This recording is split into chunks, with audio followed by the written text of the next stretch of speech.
Hello everyone, आज हम लोग न्यू चैप्टर पढ़ेंगे जिसका नाम है बेसिक ज्योमेट्रिकल आइडियाज़। ओके, तो ज्योमेट्री में हम पहले पढ़ चुके हैं, इसलिए विशेष इसके बारे में अभी हम नहीं जानेंगे। बस इतना जानेंगे कि ज्योमेट्री में हम लोग जितने प्रकार के शेप्स होंगे, लाइंस होंगे, डॉट्स होंगे, एंगल होते हैं, ये सारी चीज़ों को हम ज्योमेट्री में पढ़ते हैं।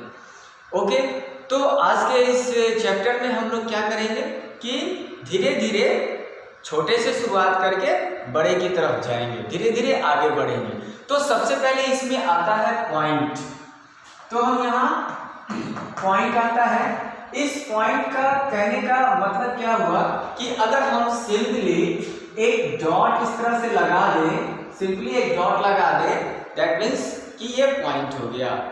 ज्योमेट्रिक में इसका एक नाम देना होता है, तो हम यहाँ पर नाम दे देते हैं ए, यानी पॉइंट ए। आप कुछ भी दे सकते हैं, X Y Z, A B C D, कुछ भी दे सकते हैं। ओके, आगे जब हम बढ़ेंगे तो इसी पॉइंट को हम लोग पढ़ेंगे, एक्सटीरियर पॉइंट, इंटीरियर पॉइंट, ये सब आगे हम लोग पढ़ेंगे। ठीक है, दूसरा आता है लाइन सेगमेंट। दूसरा क्या आएगा? Line segment. अब लाइन सेगमेंट क्या होता है कि लाइन सेगमेंट में फिक्स लेंथ होता है। एक हो गया, एक पॉइंट से शुरू हुआ और दूसरे पॉइंट पर जाकर के ये एंड हो गया, इसका भी नाम देना होता है। तो हम नाम दे देते हैं, ए और बी हमने नाम दे दिया। ये फिक्स लेंथ होता है, क्यों?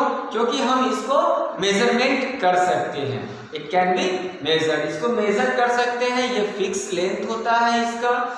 ठीक है, ये लाइन किसी भी तरह से हो सकता है। अगर ये लाइन 6 सेंटीमीटर का है तो 6 सेंटीमीटर भी ही होगा, चाहे हम उस लाइन को हॉरिजॉन्टल खींचे या वर्टिकली। अगर हम इस तरह से लेते हैं और यहाँ ए और यहाँ बी लिख करके करेंगे तो ये भी क्या होगा? ये 6 सेंटीमीटर ही आएगा, 7 सेंटीमीटर नहीं होगा। ओके, इसके बाद आता है हमारा लाइन। तो लाइन क्या है कि line it has no fix length, इसका कोई फिक्स लेंथ नहीं होता है। सो इसलिए हम इसको क्या करते हैं, दोनों साइड से एरो दे करके दिखाते हैं। एरो इसलिए देते हैं, इसका मतलब होता है कि हम इसे इधर भी एक्सटेंड कर सकते हैं और इधर भी एक्सटेंड कर सकते हैं। इसका भी हमें ज्योमेट्री में नाम देना होता है, आप कुछ भी नाम दे सकते हो। तो हम यहाँ पर ए बी ही नाम देते हैं, तो इसको हम ए बी नाम दे दिए, तो लाइन ए बी हो गया। ठीक है, याद रखिएगा कि इसका फिक्स लेंथ नहीं होता है। इसके बाद आता है हमारा रे। रे कहने का मतलब क्या हुआ कि रे जो है लाइन सेगमेंट और लाइन दोनों का मिक्सअप रूप होता है। मतलब क्या? मतलब ये कि जैसे लाइन सेगमेंट में 2 एंड पॉइंट्स है, एक स्टार्टिंग पॉइंट और दूसरा एंड पॉइंट, उसी तरह से रे का भी एक एंड पॉइंट होता है, या यूं कहें कि उसका एक स्टार्टिंग पॉइंट होता है जहां से वो शुरू होता है, और दूसरा उसका एंड पॉइंट नहीं होता है, इसलिए उसको भी हम एरो से दिखाते हैं, जैसा कि लाइन में एरो दिखाया गया है।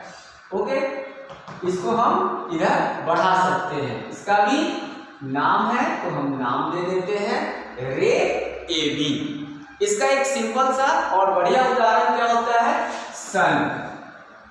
ये सन है और सन में से ये रे निकलती है, आप जानते ही हैं, ये रे निकलती है, ये सीधी रेखा होगी, रे निकलती है। लेकिन सन क्या है? इसका स्टार्टिंग पॉइंट है, इसका एंड पॉइंट है। एक पॉइंट है जहां से रे निकल रही है और दूसरा कोई एंड पॉइंट नहीं है, क्योंकि जब ये रे धरती पर आती है, इस तरह से धरती पर आएगी, तो ये फिर रिफ्लेक्ट होकर के इस तरह से वापस जाती है, इसलिए इसका कोई फिक्स लेंथ नहीं होता है। ठीक है, next topic is intersecting line. ठीक है, तो इंटरसेक्टिंग लाइन का मतलब क्या हो गया कि 2 लाइन्स, लाइन 1 ये हो गया आपका लाइन 1 जिसे हम L1 लिख रहे हैं, और दूसरा हो गया हमारा लाइन 2 जिसे हम L2 लिख रहे हैं, ठीक है। तो इंटरसेक्टिंग लाइन का मतलब होता है कि जब दो लाइंस जो है किसी एक पॉइंट पर आकर के मिल रहे हैं। तो यहाँ पर क्या है, ये लाइन 1 एंड लाइन 2 जो है एक पॉइंट पर, इस पॉइंट पर आके मिल रहे हैं जिसका नाम हम दे रहे हैं P, ओके। इस पॉइंट P पर आकर के मिल रहा है, दैट मीन्स कहने का मतलब कि ये हो गया इंटरसेक्टिंग लाइंस, ओके। अब इंटरसेक्टिंग लाइंस जरूरी नहीं है कि इसी तरह का हो। अगर इंटरसेक्टिंग लाइन के लिए मैं 2 लाइंस अगर ऐसे भी खींच दूं तो भी ये क्या हो रहा है कि इस पॉइंट पर आकर के मिल रहा है, इस पॉइंट पे आकर मिल रहा है, दैट मीन्स कि ये इंटरसेक्टिंग लाइन है। किसी भी तरह से अगर हम खींच दें, जैसे अगर एक लाइन ये हो गया और एक ये सीधा हो गया, तो भी ये इस पॉइंट पर आकर के क्या हो रहा है कि ये मिल रहा है, तो ये इंटरसेक्टिंग लाइन हो जाएगा, ओके। कभी कभी हमें ऐसा लगता है कि दो लाइंस जो है वो आपस में मिल नहीं रहे। लाइंस कहने का मतलब क्या कि ये एक्सटेंड हो सकते हैं।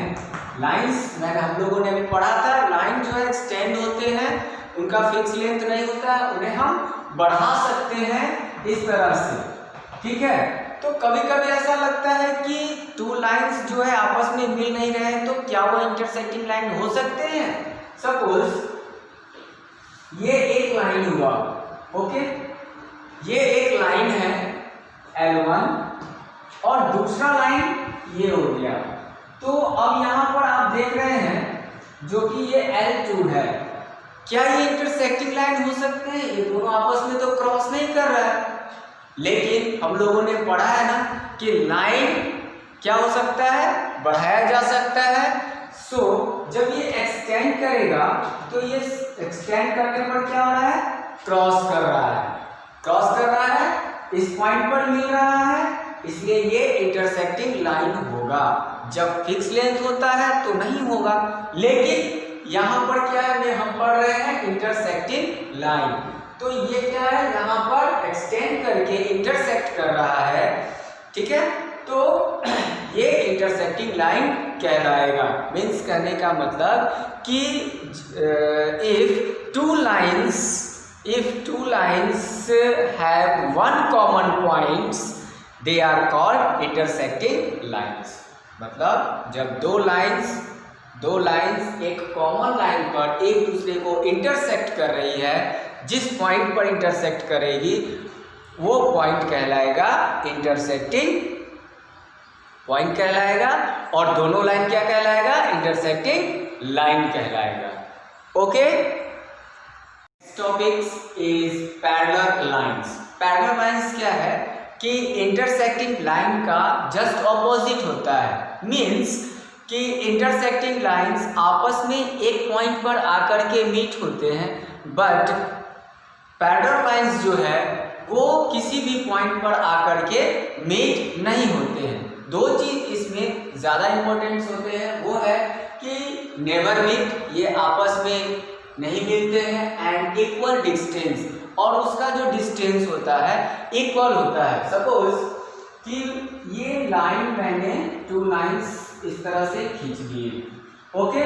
ये 2 लाइंस ये क्या है कि अभी इक्वल डिस्टेंस में है, और इसको अगर हम बढ़ाएंगे, इस तरह से बढ़ाते जाते हैं, दोनों साइड से अगर हम बढ़ाएं इस तरह से, तो ये क्या है कि आपस में नहीं मिल रहे हैं। इसका जस्ट एक उदाहरण होता है रेलवे लाइन। आप देख रहे हैं कि रेलवे लाइन कहीं पर भी जा कर के नहीं मिलता है। रेलवे लाइन कहने का मतलब कि जब एक पटरी से दूसरे पटरी पर जाना होता है तो वहाँ दूसरी पटरी को जोड़ा जाता है लेकिन जब ट्रेन जिस पटरी पर दौड़ती है वो पटरी का जो डिस्टेंस होता है वो क्या होता है, इक्वल डिस्टेंस में होता है, तभी ट्रेन पटरी पर दौड़ती है। अगर वो इक्वल डिस्टेंस नहीं होगा, और इक्वल डिस्टेंस नहीं होगा, ये रेलवे लाइन का जो ये पटरी है, अगर ये इक्वल डिस्टेंस का नहीं होगा, सपोज ये इस तरह का होगा, ओके, तो ये क्या होगा, क्या इस पर पटरी दौड़ेगी, नहीं दौड़ेगी। ट्रेन दौड़ेगी इस पटरी पर, नहीं दौड़ेगी। क्यों? क्योंकि आगे चलकर ये क्या हो रहा है, दोनों आपस में छोटा होता जा रहा है। ये लाइंस यहाँ से शुरू हुआ, यहाँ का डिस्टेंस, और आगे चल के आप देख रहे हैं ये शुरू हो रहा है, क्या हो रहा है, छोटा हो गया। जब इसके लाइन को हम एक्सटेंड करेंगे इस तरह से, ये लाइन एक्सटेंड होगा तो ये क्या है, इस पॉइंट पर आकर के मिल जाएगा। दैट मीन्स कि यह इंटरसेक्टिंग लाइन हो गया, ये पैरेलल लाइंस नहीं होता है। तो हमने ये बात जाना कि पैरेलल लाइंस जो है नेवर आपस में मिलते नहीं है, never meet, and equal distance, इसका जो डिस्टेंस होता है वो क्या होता है, इक्वल होता है। कोई भी वस्तु अगर हम देखते हैं जो सेम डिस्टेंस में होता है वो पैरेलल लाइंस होगा। ठीक है, ओके। तो आज के लिए बस इतना ही, मिलते हैं नेक्स्ट क्लास में। Thank you.